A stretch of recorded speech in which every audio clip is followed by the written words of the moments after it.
So we've been listening to women's story times, and I want women to share. I want women to speak on these stories. But a common thread that I have been seeing is how the Black church has Black women in a stranglehold, knowing knowing that Black women make up the majority of the church. We're the backbone of the church. So, thinking that you are going to find that wonderful man in the church that matches your beliefs is already a terrible numbers game. And many of the things that we are conditioned and socialized in the Black church to do are to a detriment to our thought process and decision making and to our relationships. They condition us at church to put men above us, to let men lead. And when we do, they are leading us off of a cliff. And I really think that we need to have this discussion. Lots of people have been talking on my YouTube pages and in these comments. So let's get to a few of them. Okay, so this woman says if God is supposed to be giving these godly women husbands, they need to have a serious talk with the big guy because he seems to be slipping up, or maybe God gave us a brain and common sense and for some inexplicable reason expects us to use them. Isn't that just crazy? Now, we do have a brain and we do have a brain that functions well. However, conditioning in the church tells us to turn our brains off, to let men lead. Church conditions us to accept bad behavior, that if we go through some mess, just pray on it. Church tells us to turn off our brain. But yes, we have one. And I want women to start doing a little bit better. This person says, not every marriage was approved by God, but we don't know God. And people keep saying things like this when someone like me, who's agnostic, and I'm admittedly agnostic, comes through and says, well, how do you really know? You listen to them in prayer. But these women are hearing, they're hearing things. They're like being put right smack dab. They're like praying on it. And then this guy comes and then he mirrors her belief system. He does the things. He's like a provider for a little bit. And then bam, he's terrible. I don't know. I don't know. But I really want women to like turn off or work on, first recognize that we're conditioned in church and then work on deprogramming a little bit of that so that we can use the brains that we are given by God. She continues with, I don't like when people hate on Christianity or God because of women's bad decisions. Her problem, as many other women make, is that she didn't pray about her marriage to this man. I guaranteed if she would have prayed about this, then God would have told her not to marry him. Many Christian women don't pray about their marriage because they just see a man in church and assume he's a good man. But also, when you go to church, the church people tell you to stick with that man. Church, church therapists, church counselors give women the advice to stick and stay. So it's not even just this woman praying or not praying hard enough. Women get terrible advice and it's conditioned, it's programmed, and it's deep. One thing I do want to talk about, regardless, I want us to continue to have these conversations because too many secrets, too many what happens at home stays at home. Too much of that has kept women also in terrible situations because we don't want to admit that we went wrong. We're too ashamed of admitting our mistakes. And it keeps all of us in a sense of like thinking that we're alone. And that's the reason why we will continue to have these conversations. Let me finish this. It says, what happens at home stays at home. What happens in our relationship stays between us. Are tools of abusers. They know that if you talk with reasonable people with healthy boundaries, they will raise red flags. Just another way to keep you isolated and silent. So we're going to keep talking about this stuff. I don't care how tired people think that they're getting, we're going to keep raising awareness because it is unlocking some truths that other women might not have recognized as red flags. So we have to keep talking about it so that they might get out of terrible relationships too.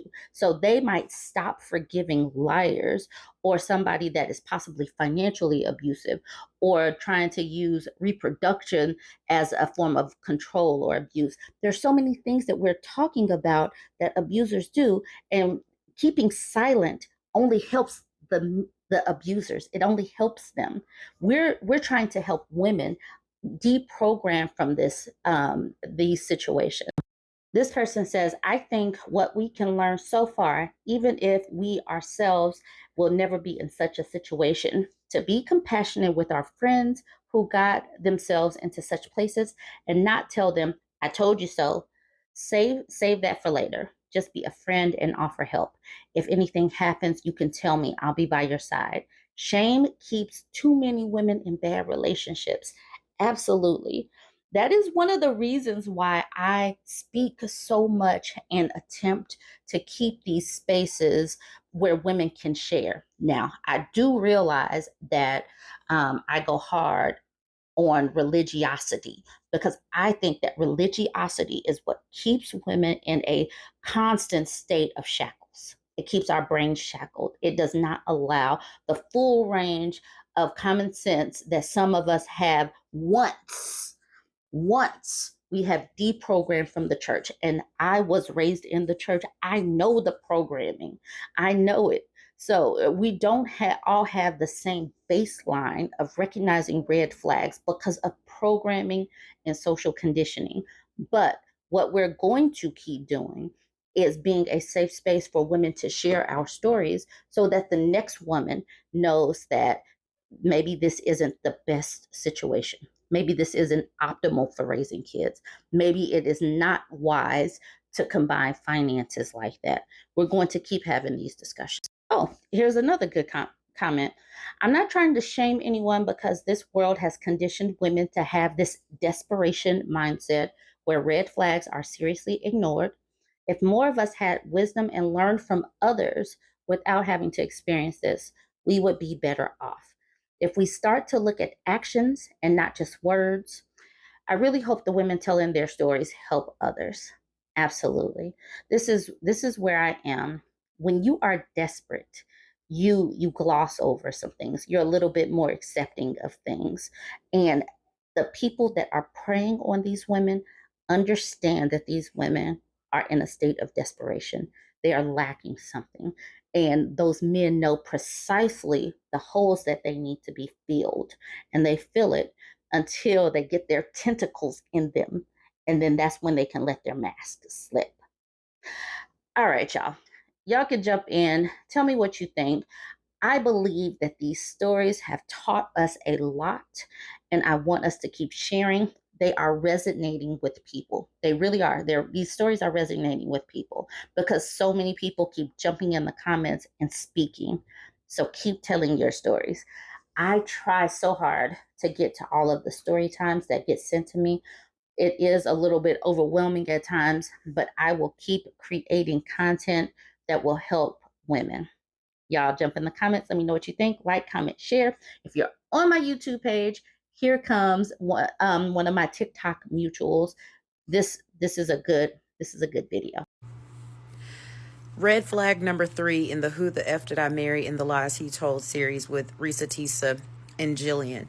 Now, this one is not so much a red flag, but a common theme that we see in stories like this. Christianity. In no means am I attacking Christianity.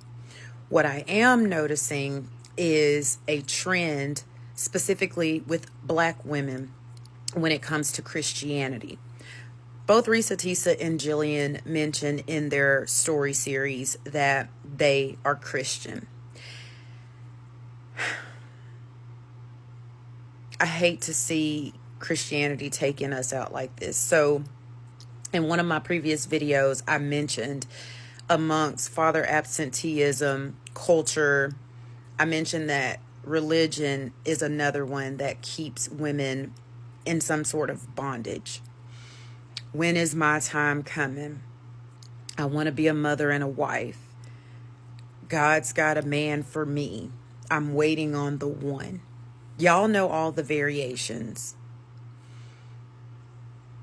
As it stands, especially in the Black church, female attendance far outweighs male attendance in the Black church.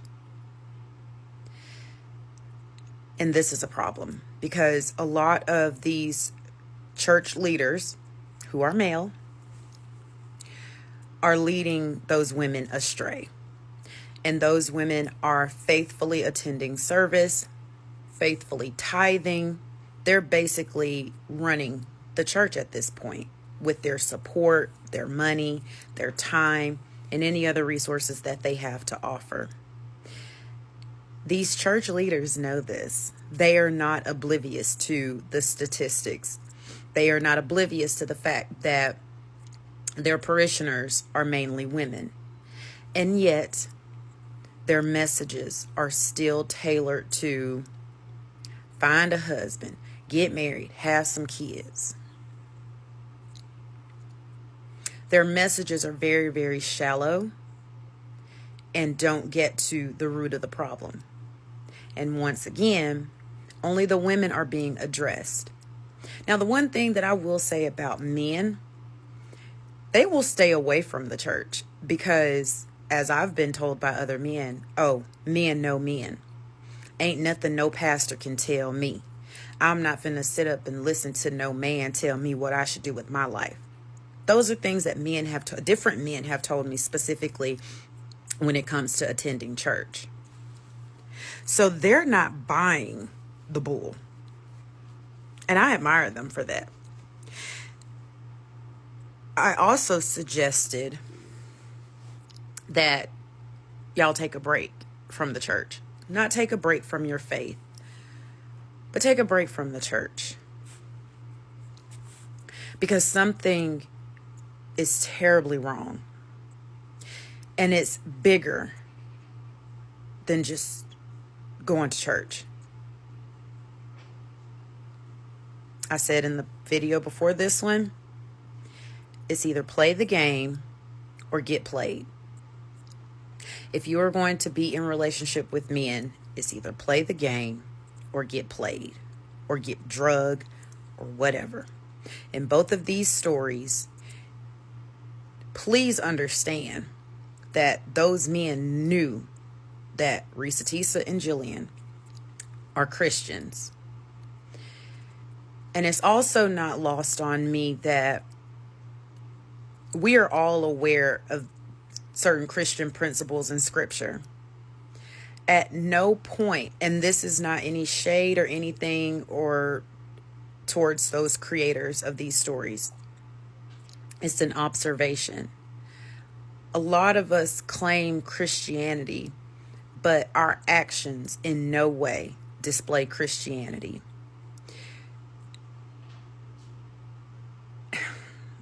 And you'll meet a lot of men that they say that they're Christian as well, but their actions don't display it either.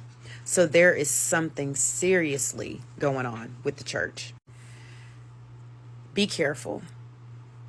If you really listen closely in Tisa's story, that was classic mirroring of her Christian faith that Legion did. Saying that, oh, he could quote scripture and all of a sudden his dad used to be a pastor of a church when the man was never a pastor of a church. He knew what she valued and he mirrored it.